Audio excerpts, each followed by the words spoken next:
పోలీసులకు నేటికి ఓ యువతి చిరాకు పెడుతోంది. ఏ రోజుకు ఆ రోజు కొత్త కహాని చెబుతూ వస్తోంది.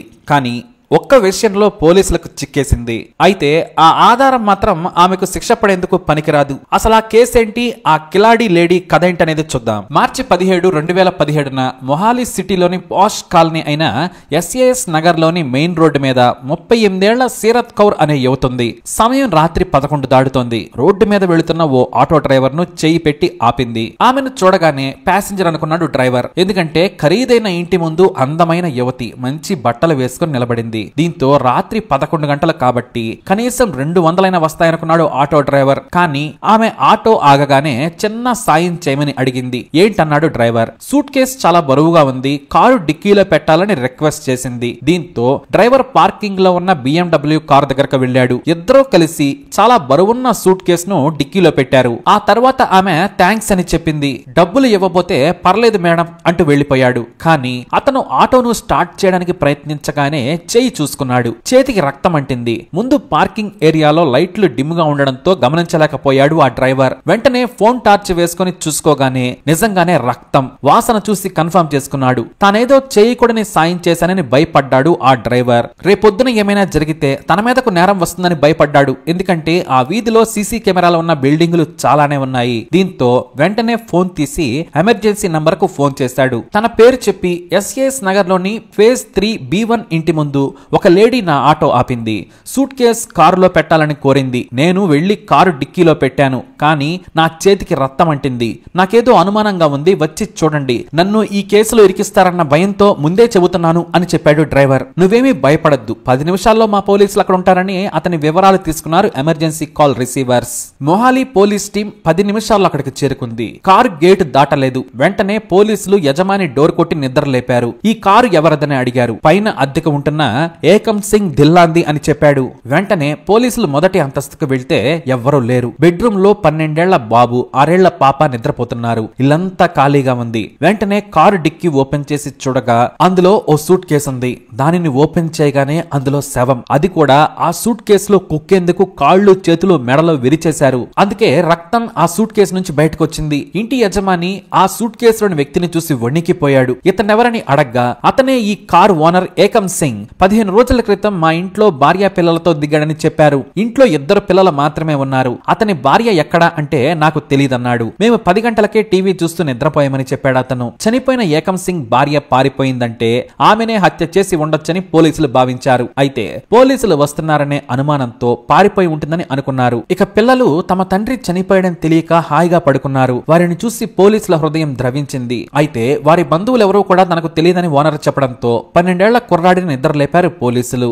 నిద్ర నుంచి తేరుకున్న తర్వాత తన బుక్ లో స్కూల్ కోసం ఎమర్జెన్సీ నంబర్ కింద తన తాత నంబర్ ను రాసి పెట్టుకున్నాడు. ఆ చిన్నారి డైరీలోని నంబర్ కు ఫోన్ చేసి స్థానికంగానే ఉంటున్న ఏకం సింగ్ తల్లిదండ్రులకు విషయం చెప్పి రప్పించారు పోలీసులు. సూట్ కేసులో చనిపోయిన శవంలా ఉన్న కొడుకును చూసి ఏకం సింగ్ తండ్రి కుప్పకూలిపోయాడు. అతన్ని ఏకం సింగ్ తమ్ముడు దర్శన్ సింగ్ వెంటనే ఆసుపత్రికి తరలించాడు. పిల్లలను వెంటనే తమ ఇంటికి తీసుకెళ్లిపోయింది ఏకం సింగ్ తల్లి. ఇక ఏకం సింగ్ భార్య సీరత్ కౌర్ ను పట్టుకునేందుకు రాత్రికి రాత్రే ఉన్నతాధికారులు ప్రత్యేక టీంలను ఏర్పాటు చేశారు. సిటీ నుంచి బయటకు వెళ్లే దారులన్నీ మూసేశారు. అయితే మొహాలీ దాటి కారులో వెళ్తుండగా హైవే పెట్రోల్ టీం ఏకం సింగ్ భార్య సీరత్ కౌర్ ను పట్టుకుంది. పోలీసులు శవాన్ని పరిశీలించగా నుదుటిపై దగ్గర నుంచి 9mm పిస్టల్ తో కాల్చి చంపినట్లు తేలింది. ఇంట్లోని బీరువాలో ఆ పిస్టల్ ను స్వాధీనం చేసుకున్నారు పోలీసులు. ఇక పోలీస్ స్టేషన్ లో తానే కాల్చానని ఒప్పుకున్న సీరత్ కోర్టులో మాత్రం తనను బలవంతంగా ఒప్పించారని రివర్స్ అయింది. తన భర్తే ఆత్మహత్య చేసుకున్నాడని బొంకింది. మరి ఆత్మహత్య చేసుకుంటే సూట్ కేసులో శవాన్ని ఎందుకు మాయం చేయాలని ప్రయత్నించామంటే భయపడ్డానని చెప్పింది. భయపడితే పోలీసులకు చెప్పాలి, శవాన్ని మాయం చేస్తారా అని జడ్జి ప్రశ్నించారు.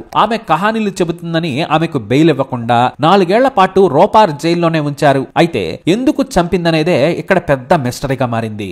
ఏకం సింగ్ సీరత్ కౌర్లకు 2004లో పెళ్లైంది. వీరికి 2 పిల్లలు, 12 ఏళ్ల కొడుకు, 8 ఏళ్ల కూతురు ఉన్నారు. ఏకం సింగ్ రియల్ ఎస్టేట్ వ్యాపారం చేసి బాగానే సంపాదించాడు. అతని తల్లిదండ్రులతో గొడవ పెట్టుకున్న సీరత్ కౌర్ అతనితో బలవంతంగా వారి నుంచి వేరుగా కాపురం పెట్టించింది. పాత ఇంటికి దగ్గరలోనే ఏకం సింగ్ తల్లిదండ్రులు అతని సోదరులు ఉండడంతో ఆమెకు చిరాకు కలిగేది. అయితే ఏకం సింగ్ వ్యాపారంలో తెలివిగల వ్యక్తి, కానీ భార్యకు మాత్రం పూర్తిగా లొంగిపోయేవాడు. ఇదే క్రమంలో తన పాత క్లాస్మేట్ తో అక్రమ బంధం పెట్టుకుంది సీరత్. ఈ విషయం తెలిసి ఏకం సింగ్ పలుమార్లు వార్నింగ్ ఇచ్చాడు. చేశాడు. మరోసారి తప్పుడు పని చేసినట్లు తెలిస్తే చంపేస్తానని హెచ్చరించాడు. ముందు మారినట్లుగా నటించింది. ఆ తర్వాత భర్త బంధువుల ఇంటికి దూరంగా ఎస్ఏఎస్ నగర్ లోని అద్దె ఇంటికి మార్చింది. అంతేకాదు మరో చోట డ్రీమ్ హౌస్ బిల్డింగ్ కు ప్లాన్ చేస్తున్నాడు ఏకం సింగ్. అయితే నీ పేరు మీద ఆస్తులుంటే మీ వాళ్ళు నీ దగ్గర నుంచి తీసుకుంటారు లేదా వాటా అడుగుతారని ఏకం సింగ్ కు కహానీలు చెప్పింది. తన పేరు మీదకు తన తల్లి పేరు మీదకు మార్చాలని ఒత్తిడి చేసింది. మన పిల్లల కోసం నువ్వు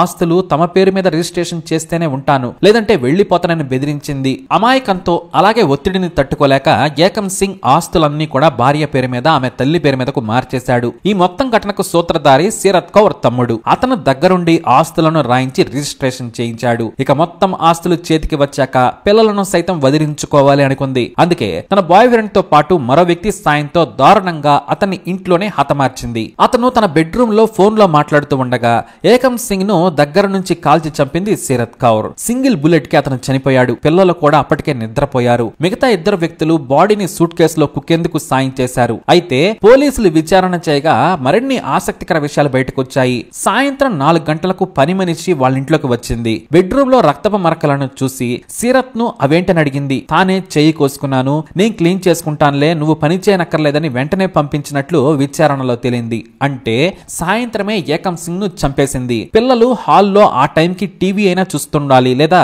మరో బెడ్రూమ్ లోనైనా ఉండాలి. 12 ఏళ్ల ఏకం సింగ్ కొడుకును అడిగితే తనకేమీ తెలియదన్నాడు. ఎవరు చంపారో తెలియదు, మా ఇంటికి ఎవరో రాలేదని చెప్పాడు. అంటే మరో బెడ్రూమ్ లో చంపి భర్త బాడీని పిల్లలు చూడకుండా లాక్ చేసి ఉండాలి. వారిని తొందరగా నిద్రపుచ్చి బయట నుంచి వ్యక్తులను పిలిచి సూట్ కేసులో కుక్కించి ఉంటుందని పోలీసుల భావన. మొదట ఆమెకు సాయం చేసిన వారిలో శరత్ తల్లి ఆమె తమ్ముడిని కూడా అరెస్ట్ చేసిన వాళ్లు బెయిల్ పై బయటకొచ్చారు. ఆ రోజు నిర్దాక్షిణ్యంగా పిల్లలను వదిలేసి ఎందుకు వెళ్లావంటే భయంతో పారిపోయినని కోర్టులో చెప్పింది శరత్. తనకు సాయం చేసిన వారి కానీ తల్లిదండ్రుల పేర్లను కానీ చెప్పలేదు. తన భర్త ఆత్మహత్య చేసుకున్నాడు, నా మీదకి హత్య కేసు వస్తుందని బాడీని మాయం చేయాలనుకున్నానని చెప్పింది. కానీ ఆమె మాటలు నమ్మేలా పోలీసులకు కానీ కోర్టుకు కానీ అనిపించలేదు. అలా 4 ఏళ్ల నుంచి బెయిల్ లేకుండా జైల్లోనే మగ్గుతుంది. ఇక ఆసక్తికరమైన విషయం ఏంటంటే మొదట కోర్టుకు వచ్చి పోలీసులకు సాక్ష్యం చెప్పిన ఆటో డ్రైవర్ ఆ తర్వాత ఈ కేసు చిరాకు పడలేక వేరే చోటకి పారిపోయాడు. అతని బంధువులు నేపాల్ లో ఉంటారు. బహుశా నేపాల్ కు పారిపోయి ఉండొచ్చని కోర్టుకు చెప్పారు పోలీసులు. ఇక BMW కారును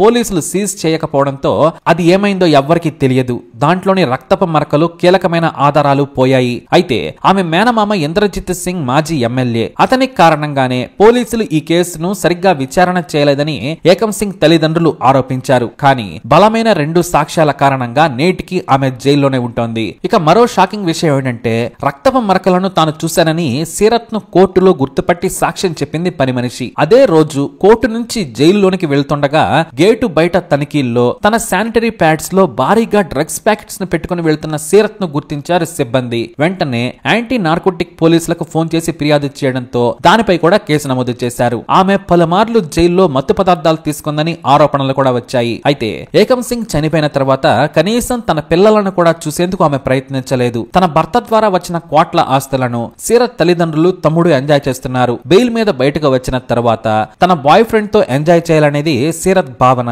బాయ్ ఫ్రెండ్ కోసం పిల్లలను కూడా వదులుకుందని ఏకం సింగ్ తల్లిదండ్రులు ఆరోపించారు. ఏకం సింగ్ కొడుకు కూతురు అతని తల్లిదండ్రుల దగ్గరే ఉంటున్నారు. అంతేకాదు ఆస్తుల మొత్తం ఏకం సింగ్ నుంచి మార్పిడి చేయించి హత్య చేయించారని వాటిని ఏకం సింగ్ పిల్లలకు వచ్చేలా చేయాలని కోర్టులో మరో పిటిషన్ వేశారు. వాటికి పక్కా ఆధారాలు కూడా ఉండడంతో శరత్ జీవితాంతం జైల్లోనే ఉండే ఛాన్స్ ఉంది. కానీ ఆమెనే హత్య చేసిందనడానికి సాక్ష్యం లేకుండా పోయిందనే కామెంట్స్ ఉన్నాయి. అతనే ఆత్మహత్య చేసుకున్నాడని తుపాకీ కూడా తనకు బీరువాలో ఉందని తెలియదని కబుర్లు చెప్తోంది. మరి అతను ఆత్మహత్య చేసుకుంటే అతని చేతిలోనే తుపాకీ ఉండాలి. బీరువాలోకి ఎలా వెళ్లిందనే పలు లూప్ హోల్స్ ఆధారంగా నరరూప రాక్షసి శరత్ కు శిక్ష పడేలా చేసేందుకు ప్రయత్నిస్తున్నారు పోలీసులు. అయితే తెర వెనుక ఎవరున్నారనేది ఇంతవరకు పోలీసులకు కూడా తెలియలేదు. ఏకం సింగ్ మరణం కేసులో కేవలం శరత్ పేరు మాత్రమే బయటకొచ్చింది. మరి ఆమెకు శిక్ష పడుతుందా లేదంటే బెయిల్ మీద వచ్చి ప్రియుడితో కొత్త జీవితం గడుపుతుందా అనేది కాలమే సమాధానం చెప్పాలి. మరి ఇలాంటి కిలేడికి ఎలాంటి శిక్ష పడాలి మీ అభిప్రాయాన్ని కమెంట్ ద్వారా తెలియజేయండి. అలాగే ఇలాంటి ఇన్ఫర్మేషన్ కోసం వీడియో లైక్ చేయండి, షేర్ చేయండి, మా ఛానల్ ని సబ్స్క్రైబ్ చేసుకోండి.